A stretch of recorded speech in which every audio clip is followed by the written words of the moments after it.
سلام آقای دکتر. بفرمایید.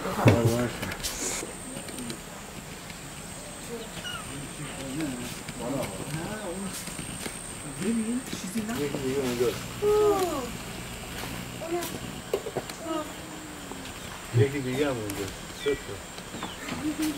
وای چه خوبن. احمد اینو میاد بذاری اونجا؟ بله بله. چه خوبن.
سلام خانم دکتر. خوبی این قربان شما؟ مرسی. خواهش میکنم.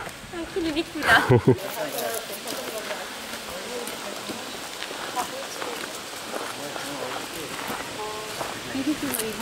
مرغال غذا دادی؟ آقای دکتر. مرغال غذا دادی؟ سلام. خوبی؟ حالتون چطوره؟ سگا، گربه‌ها همه توی غذا الان باید یه غذایی بهشون بدیم.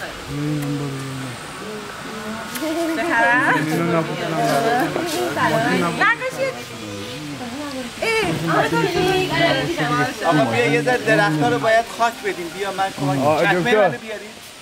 شما نقاشی اتاق کودک رو دیدی؟ مجید میاره. آره.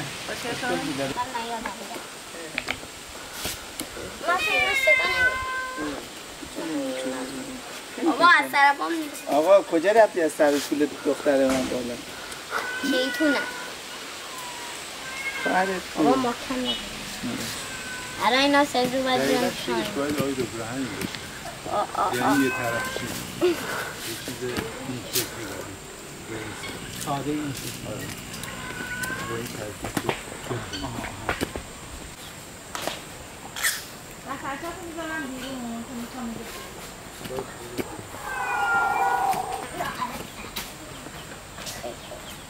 همین مامان گربه بسه.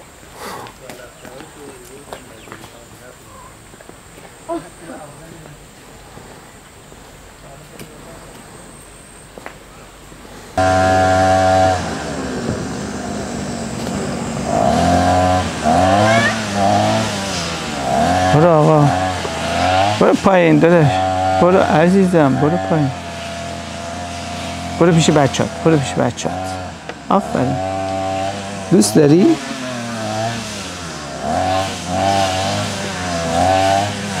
برو هیرو بیا اینو ببر هیرو بگم هیرو بیاد ببردت اخت پل که رد میشیم دیگه هوا میبینی 4-5 درجه خنک شد آره احساس میکنم ما در پنجره‌های ماشین که بازه بلافاصله احساس میکنیم اینجا هم خیلی خنکه همیشه یه نسیمی میاد اینجا ما این زیر درخت‌ها معمولا همینجا نهار میخوریم آره نهار همینجا میخوریم من دیدم کاراتون هم مثل اینکه اینجا انجام میدید آره کتاب میایم اینجا میخونیم حالا هم من هم خانم دکتر آره لذت بخش اینجا انقدر شیطونن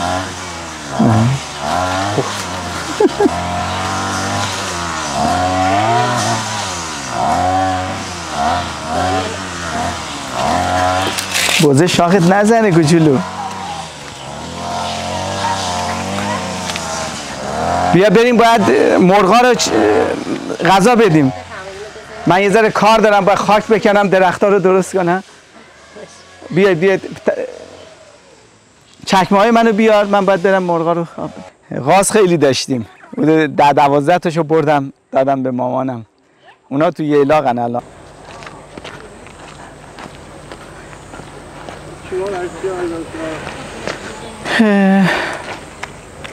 بگم؟ اگه قابل گفتنه. آره نه قابل گفتنه. واقعیتش احساس کردم که شاید یه خانواده‌ای بخواد بیاد اینجا، هم خودش از محیط اینجا استفاده بکنه، حالا برای خودش مرغ و خروس و اردک نگه داره و هم به هر حال اینجا به نوعی مواظب اینجا هم باشه وقتی ما نیستیم. دارم یه فضایی براشون مهیا میکنم. بیا آقا بیار داداش بیار ببریم اونجا. بیار وقت این کارا نیست. بیار سریع 2 دقیقه‌ای باید اینو ببریم. این چیه؟ هم جلوی خونمونه. زمان قدیم نمیدونم یادتونه ما تو روستا که بودیم درس میخواستیم بخونیم میرفتیم یه بیجاری یه جایی پیدا میکردیم یه کتاب اینجوری میگرفتیم میرفتیم میومدیم. اینجا هم گاهی اوقات من این کارو میکنم به یاد اون دوران. اینجا خب خیلی محیط خوبی داره.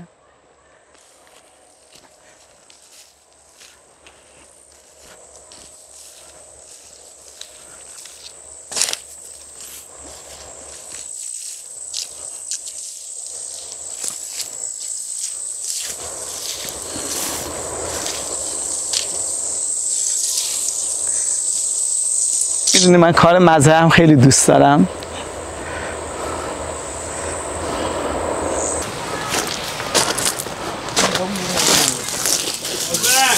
این که میدونی چیه؟ این آختیه، میگن گیاه داروییه. حتی تو ارتفاعات زیاده ولی اینجا هم هست. این هم نارنگی ها. حالا دعوتتون میکنم انشالله پاییز و زمستون بیاریم. اینا رو دیگه دونه دونه خودمون کاشتیم. من همیشه این صحنه‌ای که از ماه رو میبینی اینجا از ماشین که میام تو ماه رو اونجا میبینم لذت میبرم. بالای خونه ماست.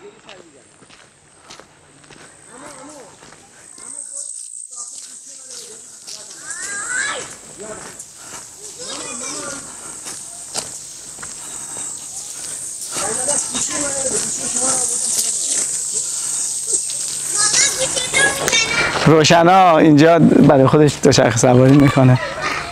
اینا هم همه جوجه بودن. اون مرغ شاخدارا رو تخمش رو توی دستگاه گذاشتیم، در اومد جوجه شد. بعد یه مدت من تو خونه نگه میدارم.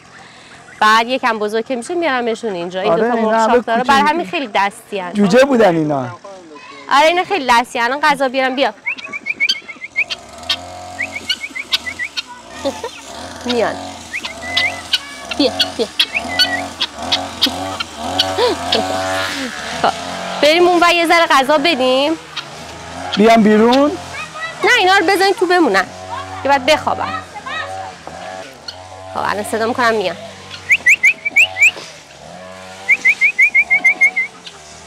برو کنار هیرو. این هیرو همه رو با سوت صدا میکنم. هیرو هم میاد. برو.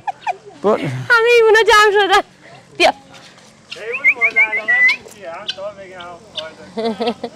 من خروس دوست دارم. آره.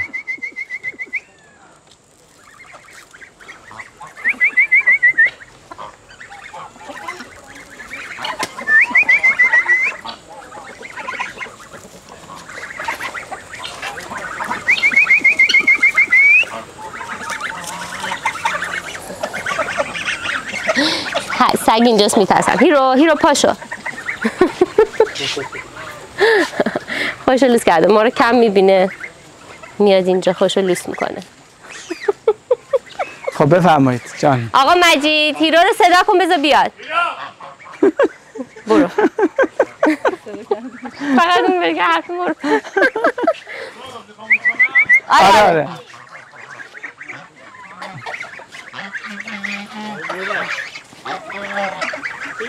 تو سوال بودی من نمیتونم تو ببینم این چند تا بفرمه این داره چهچه میزنه ها، خوشحالی میکنه. آره این مرغ شاخداره چهچه خوشحالیشه. حالا تا شما چه حیوانی دوست داریم؟ من تو همه حیوان عاشق حیونا. خروس خیلی دوست آره، دارم. این خروس رو میبینی چه خوشگله. اما همه حیونا تقریبا بدون حیونا زندگی نمی‌کنم. همیشه حیوان داریم. میرن مامان.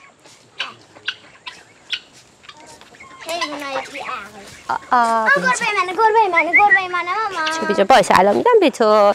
این کوچولوها تماشونه تازه اومدن پیش ما با مامانشونن. 3 تا 3 قلوان زیر تخت ما دنیا اومدن. مامانشون رفته بود زیر تخت ما دنیاشون. سلام. من یه دونه هم ندارم. بچه هاشونو میبرن یه جای خیلی امن، مثلا جای مطمئن و امن دنیا میارن. زیر تخت ما رو به عنوان جای امن انتخاب کرده بود. من 5 دارم. یکیشون کم شده. نه مامانشونه. آخه ها حیونا رو دوست دارم. از بچگی من با حیوان بزرگ شدم. بابا نمیذاشتن انجام بدیم خودم به خاطر من گفتم. از بچگی من همیشه حیوان داشتم. عاشق حیونا. خیلی خوبن. این مهربون ترین گربه دنیاست. اصلا در هیچ حالتی چنگ نمیزنه. اصلا چنگاشو جمع میکنه. کاملا میدونه که باید خیلی ملایم باشه. این گربه بچه هاش من اینجا اون بچه هاش فرق دارن. کوچولو هن. این نه این مامان مهربونه. آره. بده بهم. اینجا هم غذا کوش.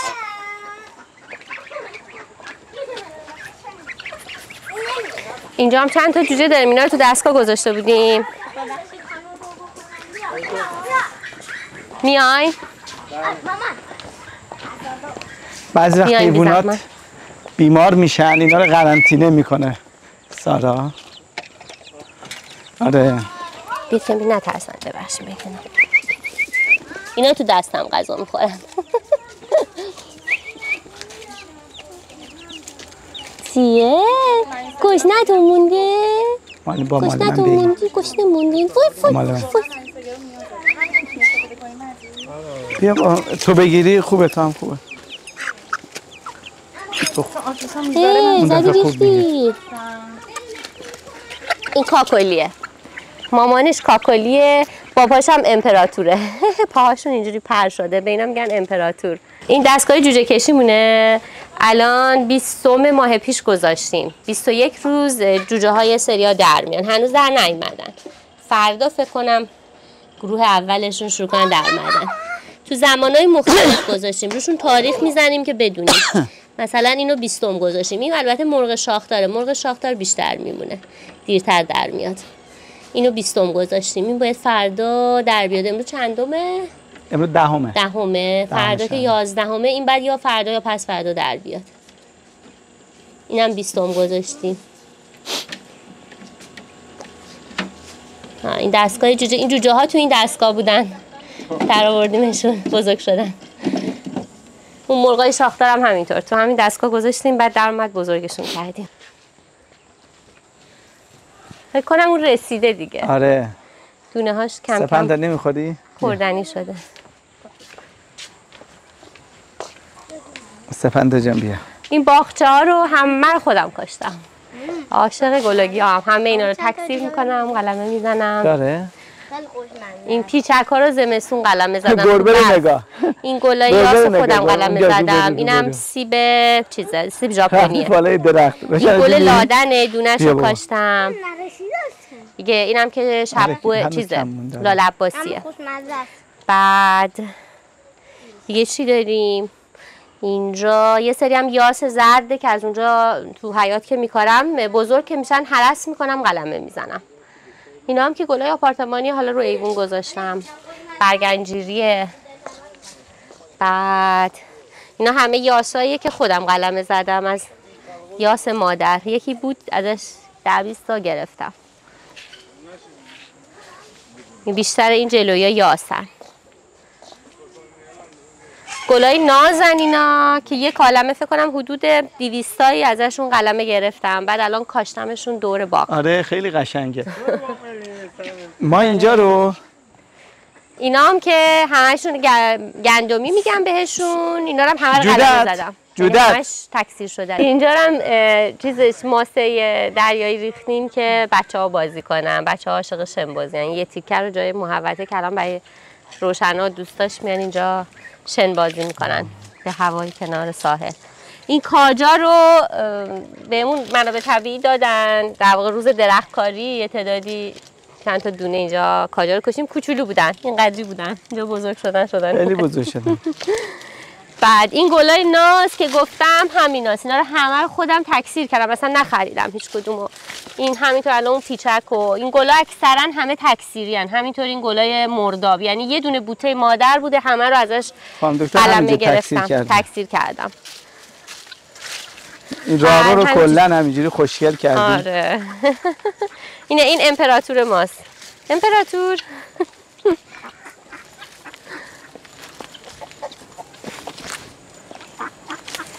اینجا هم که آقای دکتر زحمت کشتن درختای میوه کاشتن.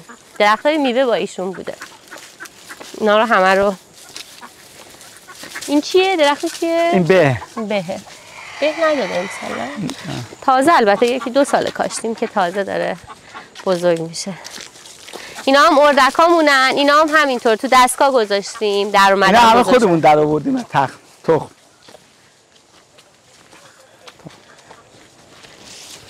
اینا هم اینجوری. اینا هم درختای جنگلیه. من چون درختای جنگلی دوست دارم، نهال کوچیکش آوردم اینجا بزرگ کردم. این خوش شده؟ من الان دارم میبینم. آره. گار اینجوری عجیبیه به نظر میاد خوش شده. آره. این هم درختای میوه از گلابی هست. زردآلو هست. بله آره. بعضا هرس میکنیم اینجا رو. بله. علفا بزرگ شده داریم هرس میکنیم.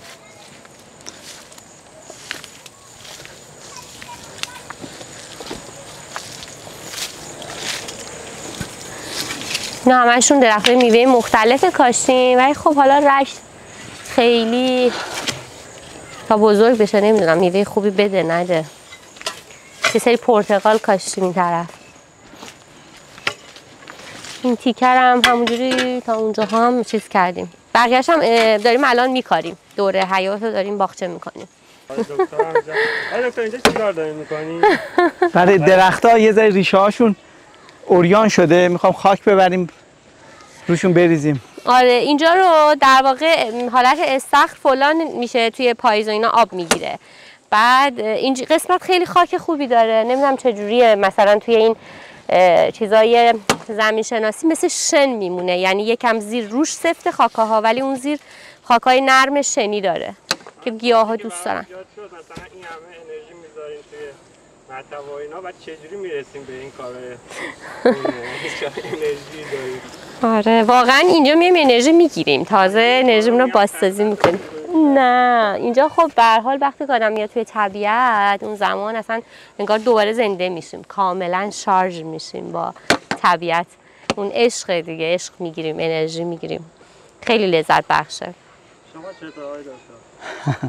من که دیگه عاشق طبیعتم دیگه، لذت میارم واقعا. وقتی آدم این کار میکنه، من هر وقت کار میکنم میگم آها کاش همیشه آدم کار میکرد.